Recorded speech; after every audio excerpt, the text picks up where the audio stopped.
ಹಾಗಾದ್ರೆ ಎಲ್ರಿಗೂ ನಮಸ್ಕಾರ. ಸೊ ಬಿಗ್ ಬಾಸ್ನ ಇವತ್ತಿನ ಎಪಿಸೋಡ್ನ ಮೊದಲ ಪ್ರೋಮೋ ಅಪ್ಲೋಡ್ ಆಗಿದೆ ಅಂಡ್ ಕಿತ್ತಾಟ ನಡೀತಾ ಇದೆ ಇಲ್ಲಿ ಧ್ರುವಂತ್ ವರ್ಸಸ್ ರಜತ್ ಅಂತ. ಸೊ ಇದು ಲಾಸ್ಟ್ ವೀಕೆಂಡಲ್ಲೇ ಶುರು ಆಗಿರುವಂಥದ್ದು ಇವ್ರ ಮಧ್ಯೆ ಕಿತ್ತಾಟ. ಸೊ ಅದು ಇವಾಗ ತುಂಬ ದೊಡ್ಡ ಮಟ್ಟದಲ್ಲಿ ತೊಗೊಂಡು ಹೋಗ್ತಾ ಇದ್ದಾರೆ ಅಂತಲೇ ಹೇಳ್ಬೋದು. ಆ್ಯಂಡ್ ಇಲ್ಲಿ ರಜತ್ ಅವರು ಹೊಡೆಯೋ ಮಾತೆಲ್ಲ ಆಡ್ತಾ ಇದ್ದಾರೆ, ಕೊಟ್ರೆ ಹಂಗೆಲ್ಲ ತಿರುಗೋಗ್ಬಿಡ್ತಿ ಅನ್ನೋ ರೀತಿಯಲ್ಲಿ ಅಗೇನ್ ಗೊತ್ತಾಗ್ತಾ ಇದೆ. ಅಲ್ಲಿ ರೌಡಿಗಳನ್ನೆಲ್ಲನೂ ಕೂಡ ಬಿಗ್ ಬಾಸ್ ಅವರು ಮತ್ತೆ ಒಳಗಡೆಗೆ ಬಿಟ್ಟಿದ್ದಾರೆ ಅಂತ. ಆ್ಯಂಡ್ ಇಲ್ಲಿ ಲಾಸ್ಟ್ ವೀಕಲ್ಲಿ ಏನು ಸೈಲೆಂಟ್ ಆಗಿದ್ದ ರಜತ್ ತನ್ನ ಒಂದು ವರ್ತನೆನ ಹಚ್ಕೊಂಡಿದ್ದಾನೆ. ಅದು ಬಿಗ್ ಬಾಸ್ ಆ್ಯಂಡ್ ಸುದೀಪ್ ಅವರ ಒಂದು ಪ್ರವೋಕಿಂಗ್ ಆದಮೇಲೆ. ಓಕೆ, ಫಸ್ಟ್ ವೀಕಲ್ಲಿ ಬಂದ 3 ದಿನ ಫುಲ್ ಸೌಂಡ್ ಮಾಡ್ದ ಗಿಲ್ಲಿ ವಿರುದ್ಧ. ಏನು ಹೆಂಗೋ ತಡ್ಕೊಂಡಿದ್ದೀರಾ ಇವನಿಗೆ, ಏನು ಹಿಂಗೆ ಕಾಟ ಕೊಡ್ತಾನೆ ಇವನು, ಹಂಗೆ ಹಿಂಗೆ ಮಾತಾಡ್ದಂಥವನು ತನ್ನ ಒಂದು 2ನೇ ವೀಕಲ್ಲಿ ಅದೇ ಗಿಲ್ಲಿ ಜೊತೆಗೆ ಏನೇನೆಲ್ಲ ಮಾತಾಡಿದ್ನಲ್ಲ, ಸೊ ರಿವರ್ಸ್ ಆಗಿ ಅವನ ಜೊತೆ ಆಟ ಆಡಲಿಕ್ಕೆ ಶುರು ಮಾಡ್ತಾನೆ. ಅಂದರೆ ಕಾಮಿಡಿ ಮಾಡಿಕೊಂಡು ತಮಾಷೆ ಮಾಡಿಕೊಂಡು ಅವನಿಗೆ ಒಂದು ರೀತಿಯಲ್ಲಿ ಚಿಯರ್ ಮಾಡಿಕೊಂಡು ಇದ್ದಂತಹ ಚಿಯರ್ ಗರ್ಲ್ ಅಲ್ಲ, ಚಿಯರ್ ಬಾಯ್ ರಜತ್ ಅವರು ಇವಾಗ ವೀಕೆಂಡಲ್ಲಿ ಸುದೀಪ್ ಅವರು ಒಂಚೂರು ಪ್ರವೋಕ್ ಮಾಡಿ ಬುಡಕ್ಕೆ ಬೆಂಕಿ ಹಚ್ಚಿದ ತಕ್ಷಣನೇ ಸೊ ಇವಾಗ ಫುಲ್ ರೋಚಿಗೆ ಅದು ಮನೆಯವ್ರ ಮೇಲೆ ಎಗರಾಡ್ತವನೆ, ಅವಾಚ್ಯ ಶಬ್ದಗಳನ್ನು ಬಳಸ್ತವನೆ. ನನ್ನ ಮಗನೇ ಅನ್ನೋವಂಥದ್ದಾದ್ರಾಗಿರ್ಬೋದು, ತೆವಲು ಅನ್ನೋದಾಗಿರ್ಬೋದು. ಸೊ ಇದು ನಡೀತಾನೆ ಇದೆ. ಸೊ ನೋಡೋಣ ಸೊ ಬಿಗ್ ಬಾಸ್ ಅವ್ರು ಯಾವ ರೀತಿಯಲ್ಲಿ ರಿಯಾಕ್ಟ್ ಮಾಡ್ತಾರೆ, ವೀಕೆಂಡ್ ಆ್ಯಂಡ್ ಸುದೀಪ್ ಅವ್ರು ಯಾವ ರೀತಿಯಲ್ಲಿ ರಿಯಾಕ್ಟ್ ಮಾಡ್ತಾರೆ ಅಂತ. ಕಿತ್ತಾಟದಲ್ಲಿ ಏನೇ ಆಗಿರ್ಬೋದು, ಬಟ್ ಆದರೆ ಸೊ ನನ್ನ ಮಗನೇ ಕೊಟ್ರೆ ತಿರುಗೋಗ್ಬಿಡ್ತಿ ಅನ್ನೋವಂಥ ಈ ಥರದ ಒಂದು ಸ್ಟೇಟ್ಮೆಂಟ್ಗಳು ಸೊ ಬಿಗ್ ಬಾಸ್ ಮನೆ ಒಳಗಡೆಗೆ ನನ್ನ ಪ್ರಕಾರ ಬರಬಾರ್ದು. ಬಟ್ ಅದನ್ನು ಬರಲೇಬೇಕು ಅಂತಲೇ ಅವನ್ನ ಪ್ರವೋಕ್ ಮಾಡಿ ಬಿಗ್ ಬಾಸ್ ಮನೆ ಒಳಗಡೆಗೆ ಬಿಟ್ಟಿರುವಂಥದ್ದು ಚೈತ್ರ ಆ್ಯಂಡ್ ರಜತ್ ಅವ್ರು ಬಂದಿರೋದಕ್ಕೆ ಕಾರಣ. ಸೊ ಈ ಒಂದು ವಾರದಿಂದ ಅದಕ್ಕೆ ನಿಜವಾದಂತಹ ರೂಪ ಏನು ಅಂತ ಗೊತ್ತಾಗ್ತಾ ಇದೆ. ಓಕೆ, ಸೊ ನಿನ್ನೆ ಎಪಿಸೋಡ್ ಬಗ್ಗೆ ರಿವ್ಯೂ ಕೂಡ ಮಾಡಿದ್ದೀನಿ ಆ್ಯಂಡ್ ಚಾನಲ್ ಇದೆ, ದಯವಿಟ್ಟು ಹೋಗಿ ನೋಡಿ ಅಂತ ಹೇಳ್ತೀನಿ. ಆ್ಯಂಡ್ ಸೊ ಈ ಪ್ರೋಮೋ ಬಗ್ಗೆ ಮಾತಾಡೋದಾದರೆ ಆ್ಯಂಡ್ ಇದಕ್ಕಿಂತ ಮುಂಚೆ ಸೊ ಇಲ್ಲಿ ಕೆಲವೊಂದು ಅಪ್ಡೇಟ್ಗಳಿದಾವೆ. ಅದೇನು ಅಂತಂದರೆ ಸೊ ಇಲ್ಲಿ ಯಾರ್ಯಾರನ್ನ ನಾಮಿನೇಟ್ ಮಾಡಿದ್ದಾರೆ ಅಂತ ಒಂದು ಚಿಕ್ಕದಾಗಿ ನೋಡ್ಕೊಂಬರೋಣ. ಒಂದು ರಘು ಅವರು ಗಿಲ್ಲಿನ ನಾಮಿನೇಟ್ ಮಾಡಿದ್ದಾರೆ. ಆ್ಯಂಡ್ ಸೊ ಕಾವ್ಯ ಅವರು ಸೊ ಇಲ್ಲಿ ನಮ್ಮ ಗಿಲ್ಲಿ ಆ್ಯಂಡ್ ರಜತ್ ಅವ್ರನ್ನ ನಾಮಿನೇಟ್ ಮಾಡಿದ್ದಾರೆ. ರಾಶಿಕ್ ಅವರು ಗಿಲ್ಲಿನ ನಾಮಿನೇಟ್ ಮಾಡಿದ್ದಾರೆ. ಅಂದರೆ ಒಬ್ಬರನ್ನ ಮಾತ್ರ ನಾಮಿನೇಟ್ ಮಾಡುವಂಥ ಅಧಿಕಾರ ಕೊಟ್ಟಿರುವಂಥದ್ದು ಚೈತ್ರ ಅವರು. ಆ್ಯಂಡ್ ಸ್ಪಂದನ ಅವರು ಸೊ ಅಲ್ಲಿ ರಕ್ಷಿತಾ ಆ್ಯಂಡ್ ರಜತ್ ಅವ್ರನ್ನ ನಾಮಿನೇಟ್ ಮಾಡಿದ್ದಾರೆ. ಸೂರಜ್ ಅವರು ಗಿಲ್ಲಿ ಆ್ಯಂಡ್ ರಜತ್ ಅವ್ರನ್ನ ನಾಮಿನೇಟ್ ಮಾಡಿದ್ದಾರೆ.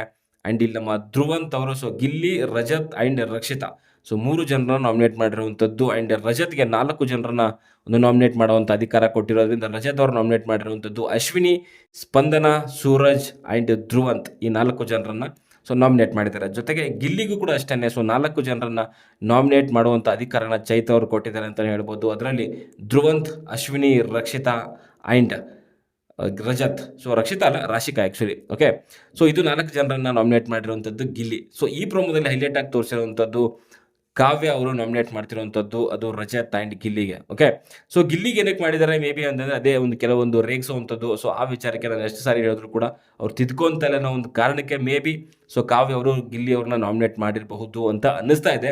ಆ್ಯಂಡ್ ಇಲ್ಲಿ ರಜತ್ ಅಂತ ಬಂದಾಗ ರಜತ್ಗೆ ಕೊಟ್ಟಿರುವಂಥದ್ದು ಅಂದರೆ ಸೊ ನೀವುಗಳು ಎಲ್ಲೋ ಒಂದು ಕಡೆಗೆ ಸೊ ಸೀಮಿತ ಆಗಿಬಿಟ್ರೇನೋ ಅಂತ.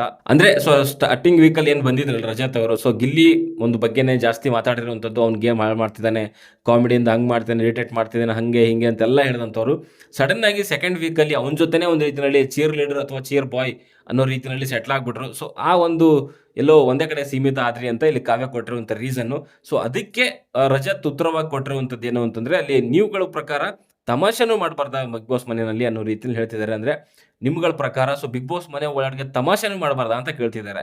ತಮಾಷೆ ಮಾಡುವಂಥ ತಪ್ಪಲ್ಲ ಗುರು. ನೀನು ಸ್ಟಾರ್ಟಿಂಗ್ ಫಸ್ಟ್ ವೀಕಲ್ಲಿ ಏನು ಹೇಳ್ದಲ್ಲ, ಸೊ ಅದನ್ನು ಅಪೋಸಿಟಾಗಿ ಅವನ ಜೊತೆ ಸೇರ್ಕೊಂಡು ಇವಾಗ ಬೇರೆಯವ್ರಿಗೆ ತಮಾಷೆ ಮಾಡುವಂಥದ್ದು ಹಾಗೆ ಹೀಗೆ ಮಾಡ್ತಿದ್ದೆ ಅಂತಂದಾಗ ಖಂಡಿತವಾಗ್ಲೂ ಕ್ವಶನ್ಸ್ಗಳು ಬಂದೇ ಬರುತ್ತೆ.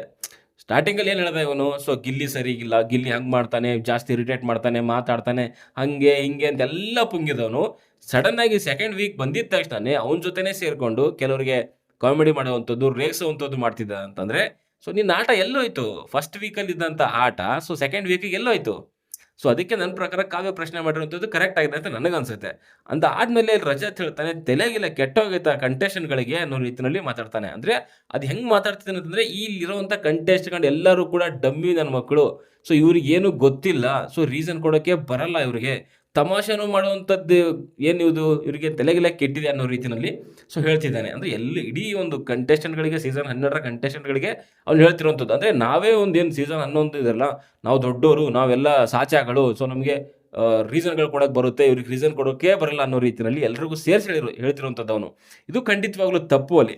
ಇದಾದ್ಮೇಲೆ ಅಲ್ಲಿ ಧ್ರುವ ಅಂತ ಹೇಳ್ತಾನೆ. ಇದನ್ನೆಲ್ಲ ಕೇಳಿಸ್ಕೊಂಡಲ್ಲ ಇವ್ನು ಮಾತಾಡುವಂಥದ್ದು, ಏನು ಏಕವಚನದೆಲ್ಲ ಮಾತಾಡ್ತಾರೆ ಅನ್ನೋ ರೀತಿಯಲ್ಲಿ ಅವ್ನು ಹೇಳ್ತಾನೆ. ಅದಾದ್ಮೇಲೆ ಅದು ಮೇ ಬಿ ಅವ್ನ ಕಿವಿಗೆ ಬಿದ್ದಿದೆಯೋ ಏನೋ ಗೊತ್ತಿಲ್ಲ ರಜತ್‌ಗೆ. ಸೊ ಅವಾಗ ರಜತ್ ಹೇಳ್ತಾನೆ, "ಏನು ಅಯ್ಯಯ್ಯೋ ಅಂತ್ಯಾ" ಅನ್ನೋ ರೀತಿಯಲ್ಲಿ ಅವ್ನು ಅಂದ.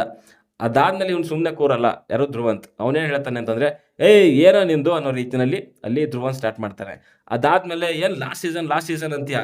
ಲಾಸ್ಟ್ ಸೀಸನಲ್ಲಿ ಇಟ್ಕೊಂಡು ನಿಂದು ನನ್ನ ಹತ್ರ ಬರಬೇಡ, ನಾನೇನು ಗಿಲ್ಲಿ ಅಲ್ಲ, ನಾನು ಧ್ರುವಂತ್" ಅನ್ನೋ ರೀತಿಯಲ್ಲಿ ಈ ಕಡೆಯಿಂದ ಧ್ರುವಂತ್ ಅವಾಜ್ ಹಾಕ್ತಾನೆ. ಸೊ ಧ್ರುವಂತ್ ಏನಕ್ಕೆ ಅವಾಜ್ ಹಾಕ್ದ, ಅಲ್ಲಿ ಪ್ರವೋಕಿಂಗ್ ಸ್ಟೇಟ್ಮೆಂಟ್ ಏನಾದರೂ ರಜತ್ ಕಡೆಯಿಂದ ಬಂತಾ ಏನ, ಅಥವಾ ಆ ಒಂದು ಏಕವಚನದಲ್ಲಿ ಮಾತಾಡಿದಾನಲ್ಲ, ಸೊ ಏನೋ ಈ ಕಂಟೆಸ್ಟೆಂಟ್ ಎಲ್ಲ ಅನ್ನೋ ರೀತಿಯಲ್ಲಿ ತಲೆಗಿಲೆ ಕೆಟ್ಟಿದ್ದ ಈ ಕಂಟೆಸ್ಟೆಂಟ್ಗಳಿಗೆ ಅಂತ ಅದು ಒಂದರಿಂದನೇ ಗಿಲ್ಲಿ ಧ್ರುವಂತ್ ರಿಯಾಕ್ಟ್ ಮಾಡಿದ್ನ, ಅಥವಾ ಅದು ಬಿಟ್ಟು ಏನಾದರೂ ಬೇರೆ ಒಂದು ವಿಚಾರ ಇದೆಯಾ ಅನ್ನುವಂಥದ್ದು ಎಪಿಸೋಡ್ ನೋಡಿದಾಗಲೇ ಗೊತ್ತಾಗುವಂಥದ್ದು. ಇದಾದ್ಮೇಲೆ ಅಲ್ಲಿ ರಜತ್ ಹೇಳ್ತಾನೆ, "ನನ್ನ ಮಗನೇ ಯಾರಿಗೆ ಹೇಳ್ತಾ ಇದೀಯಾ?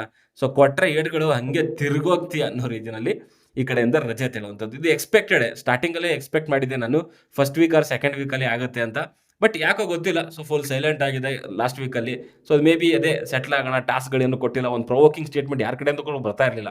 ಸೊ ಕೆಲವು ಟೈಮಲ್ಲಿ ಆ ಕಡೆಯಿಂದ ಈ ಕಡೆಯಿಂದ ಏನಾದ್ರು ಕಿತ್ತಾಟ ಬರಬೇಕು ಅವನಿಗೆ, ಬಂದಿಲ್ಲ ಅಂತಂದ್ರೆ ಇವನೇನು ಮಾಡ್ತಾನೆ, ಕೆಲವು ಟೈಮಲ್ಲಿ ಕೆದ್ಕೊಂಡು ಹೋಗೋಂತ ಟ್ರೈ ಕೂಡ ಮಾಡಿದ್ದಾನೆ. ಶನಿವಾರದ ಎಪಿಸೋಡಲ್ಲಿ ಕೂಡ ಅಷ್ಟೇನೆ. ಸೊ ಅಶ್ವಿನಿ ಆ್ಯಂಡ್ ಧ್ರುವಂತ್ ವಿರುದ್ಧ ಸೊ ಊಟದ ವಿಚಾರಕ್ಕೆ ಕಿಚನ್ ನೋಡ್ಕೊಂತಿರೋರು ರಘು ಆ್ಯಂಡ್ ಬೇರೆ ಟೀಮ್ ಇದೆ. ಸೊ ಇವನು ಬಂದು ಅಲ್ಲಿ ಸುಮ್ಮನೆ ಏನೋ ಕಿತ್ತಾಟ ಮಾಡಬೇಕು ಅಂತಾನೆ ಬಂದು ತೆವಲು ಹಾಗೆ ಹೀಗೆ ಅಂತೆಲ್ಲ ಕೆಲವೊಂದು ಮಾತುಗಳು ಆಡ್ದ. ಬಟ್ ಅದು ತುಂಬ ದೊಡ್ಡ ಮಟ್ಟದಲ್ಲಿ ಹೋಗಲಿಲ್ಲ. ಬಟ್ ಇವಾಗ ಏನಾದರೂ ಮಾಡಲೇಬೇಕು, ಸುದೀಪ್ ಅವ್ರು ಹೇಳಿದ್ದಾರೆ, ಬಿಗ್ ಬಾಸ್ ಒಂದು ಎಕ್ಸ್ಪೆಕ್ಟ್ ಇಟ್ಕೊಂಡಿದ್ದಾರೆ ಅವನ ಮೇಲೆ, ಏನಾದರೂ ಮಾಡಬೇಕು ಅಂತಾನೆ. ಸೊ ಅದಕ್ಕೋಸ್ಕರ ಇವಾಗ ಈ ಕಿತ್ತಾಟಗಳನ್ನು ಶುರು ಹಚ್ಕೊಂಡಿದ್ದಾನೆ. ಆ್ಯಂಡ್ ಕೆಲವು ಪದಗಳ ಬಳಕೆ ಕೂಡ ಸೊ ಬರ್ತಾ ಇದೆ. ನನ್ನ ಮಗನೇ ಯಾರಿಗೆ ಹೇಳ್ತಾ ಇದೆಯಾ, ಕೊಟ್ರೆ ಏಟ್ಗಳು ಹಂಗೆ ತಿರುಗೋಗ್ತೀಯ ಅನ್ನೋವಂಥದ್ದು. ಅಂದರೆ ನನ್ನ ಮಗನೇ ಯಾವನಿಗೆ ಹೇಳ್ತಾ ಇದೆಯಾ, ಹಂಗೆ ಹೊಡೆದ್ಬಿಟ್ರೆ ಅಷ್ಟೇ ಅನ್ನೋ ರೀತಿಯಲ್ಲಿ ಮಾತುಗಳು ಹೇಳ್ತಿದ್ದಾನೆ. ಸೊ ಇದು ಒಂದು ರೀತಿಯಲ್ಲಿ ಅವಾಚ್ಯ ಶಬ್ದ ಅಂತ ನನಗೆ ಅನ್ಸುತ್ತೆ. ಅಂದರೆ ಹೊಡೆದು ಬಿಡ್ತೀನಿ ಅನ್ನೋವಂಥದ್ದು. ಅದಾದ್ಮೇಲೆ ಧ್ರುವಂತ್ ಬಾ ಮುಟ್ಟು ಬಾ ಅಂತ ಅವ್ನು ಕರೀತಾನೆ. ಇದಾದ್ಮೇಲೆ ಈ ಕಡೆ ರಜತ್ ಬಾರೋ ಏನೋ ಏನಲೇ ಅನ್ನೋ ರೀತಿಯಲ್ಲಿ ಕೆಲವೊಂದು ಮಾತುಗಳು ಇವನ ಕಡೆಯಿಂದ ಕೂಡ ಹೋಗ್ತಾ ಇದೆ. ಸೊ ಇದು ಕ್ಲಿಯರಾಗಿ ಗೊತ್ತಾಗ್ತಾ ಇದೆ ಇಲ್ಲಿ. ಸೊ ರಜತ್ ಏನು ಕೆಲ್ಸಕ್ಕೆ ಬಂದಿದ್ದಾನೆ, ಸೊ ಅದನ್ನ ಇವತ್ತಿಂದ ಶುರು ಹಚ್ಕೊಂತಾನೆ ಅಂತ ನನಗೆ ಅನ್ಸುತ್ತೆ. ಸೊ ನೋಡೋಣ, ಎಪಿಸೋಡಲ್ಲಿ ನೋಡಿದ್ರೆ ಗೊತ್ತಾಗುವಂಥದ್ದು ಯಾರು ಏನು ಎತ್ತ ಆಗಿದೆ ಅನ್ನೋಂಥದ್ದು. ಬಟ್ ಏನೇ ಆಗಲಿ ಏನೇ ಬಿಡಲಿ, ಸೊ ಇಲ್ಲಿ ಹೊಡಿತೀನಿ ಅನ್ನೋವಂಥದ್ದು ಇದು ಮಾಡ್ತೀನಿ ಅನ್ನೋವಂಥದ್ದು ಖಂಡಿತವಾಗ್ಲೂ ತಪ್ಪು. ಆ್ಯಂಡ್ ಬಿಗ್ ಬಾಸ್ ಅವ್ರಿಗೆ ಸೊ ಈ ವಾರ ಒಂದು ಏನೋ ಒಂದು ಡಿಸ್ಕಷನ್ ಮಾಡಲಿಕ್ಕೆ ವಾರದ ಕಿಚನ್ ಪಂಚಾಯತಿನಲ್ಲಿ ಒಂದು ಏನಂತಂದರೆ ಅದಕ್ಕೆ ಟಾಪಿಕ್ ಅಂತೂ ಸಿಕ್ತು ಇವಾಗ. ಸೊ ಈ ಒಂದು ವಿಚಾರ ಇಟ್ಕೊಂಡೇನೆ ಸೊ ಇಬ್ರಿಗೂ ಕೂಡ ರುಬ್ತಾರೆ. ಸೊ ಇಲ್ಲಿ ಯಾರಿಗೆ ಎಷ್ಟು ರುಬ್ತಾರೆ ಅನ್ನೋಂಥದ್ದು ಮುಖ್ಯ ಅಲ್ಲ. ಅಗೇನ್ ಬುಡಕ್ಕೆ ಹೋಗ್ತಾರೆ. ಸೊ ಬುಡ ಇಲ್ಲಿಂದ ಸ್ಟಾರ್ಟ್ ಆಯಿತು ಅನ್ನೋವಂಥದ್ದು. ಸೊ ಆ ಬುಡದಲ್ಲಿ ಯಾರು ತಪ್ಪು ಏನು ಸರಿ ಅನ್ನುವಂಥದ್ದನ್ನು ಸೊ ಅಲ್ಲಿ ವೀಕೆಂಡಲ್ಲೇ ನೋಡೋವಂಥದ್ದು. ನನಗನ್ಸಿರೋಂಥ ಏನು ಅಂತಂದರೆ, ರಜತ್ ಕಳಿಸಿರುವಂಥದ್ದು, ಚೈತ್ರ ಕಳಿಸಿರುವಂಥದ್ದು ಏನು ಮೇನ್ ಉದ್ದೇಶ ಇತ್ತು, ಸೊ ಅದು ಸರಿಯಾಗಿ ಆಗಿಲ್ಲ. 2ನೇ ವೀಕಲ್ಲಿ ಖಂಡಿತವಾಗ್ಲೂ ಇಬ್ಬರೂ ಕೂಡ ಸೈಲೆಂಟಾಗಿದ್ರು. ಸೊ ಅದಕ್ಕೆ ಸುದೀಪ್ ಅವರು ಮೊನ್ನೆ ಪ್ರಶ್ನಾರ್ಥಕದ ಒಂದು ಎಪಿಸೋಡ್ ಆಯ್ತಲ್ಲ, ಸೊ ಅದರಲ್ಲಿ ಅವರಿಬ್ಬರನ್ನು ಕೂಡ ಒಂದು ರೀತಿಯಲ್ಲಿ ಸೊ ಪ್ರವೋಕ್ ಮಾಡೋವಂಥ ಸ್ಟೇಟ್ಮೆಂಟ್ಗಳಿತ್ತು. ಅಂದರೆ ಸೊ ಬಿಗ್ ಬಾಸ್ ಮನೆಗೆ ರಜತ್ ಹೋಗಿರುವಂಥದ್ದು ಸೊ ಗೇಮ್ನ ಚೇಂಜ್ ಮಾಡಲಿ ಅಂತ, ಬಟ್ ಅವರು ಆಗಿರುವಂಥದ್ದು ಚಿಯರ್ ಲೀಡರ್ ಅಂತ. ಓಕೆ, ಸೊ ಅದರಲ್ಲೇ ಗೊತ್ತಾಗುತ್ತೆ ಒಂದು ಸೆಕೆಂಡ್ ವೀಕಲ್ಲಿ ಗಿಲ್ಲಿಗೆ ಒಂದು ರೀತಿಯಲ್ಲಿ ಚಿಯರ್ ಬಾಯ್ ಥರನೇ ಇದ್ದ. ಅದಾದ್ಮೇಲೆ ವೀಕೆಂಡಲ್ಲಿ ಸುದೀಪ್ ಸರ್ ಅವ್ನಿಗೆ ಸ್ವಲ್ಪ ಪ್ರವೋಕ್ ಮಾಡಿದ್ರಲ್ಲ, ಸೊ ಅಲ್ಲಿಂದ ಅವ್ನಿಗೆ ಏನಾದರೂ ಮಾಡಬೇಕು ಅಂತಾನೆ ಅನಿಸಿರೋವಂಥದ್ರಿಂದ ಇವಾಗ ಶುರು ಹಚ್ಕೊಂಡಿದ್ದಾನೆ. ಸೊ ಇದು ಎಲ್ಲಿವರೆಗೂ ಹೋಗಿ ಮುಟ್ಟುತ್ತೆ ಅಂತ ನೋಡೋಣ. ಸೊ ಇದಕ್ಕೆ ಅಗೇನ್ ಮತ್ತೆ ತುಪ್ಪ ಸುರಿತಾರ ಬಿಗ್ ಬಾಸ್ ಸುದೀಪು ಅಂತ ವೀಕೆಂಡಲ್ಲಿ ನೋಡೋಣ. ಓಕೆ, ಸೊ ಇದ್ರ ಬಗ್ಗೆ ನಿಮಗೇನು ಅನ್ಸುತ್ತೆ ಅಂತ ಕಮೆಂಟ್ ಬಾಕ್ಸಲ್ಲಿ ಕಮೆಂಟ್ ಮಾಡಿ ಅಂತ ಹೇಳ್ತಾ ಸದ್ಯಕ್ಕೆ ಈ ವಿಡಿಯೋದಲ್ಲಿ ಇಷ್ಟೇ. ಮುಂದಿನ ವಿಡಿಯೋದಲ್ಲಿ ಸಿಗೋವರೆಗೂ ಟಾಟಾ, ಬಾಯ್ ಬಾಯ್.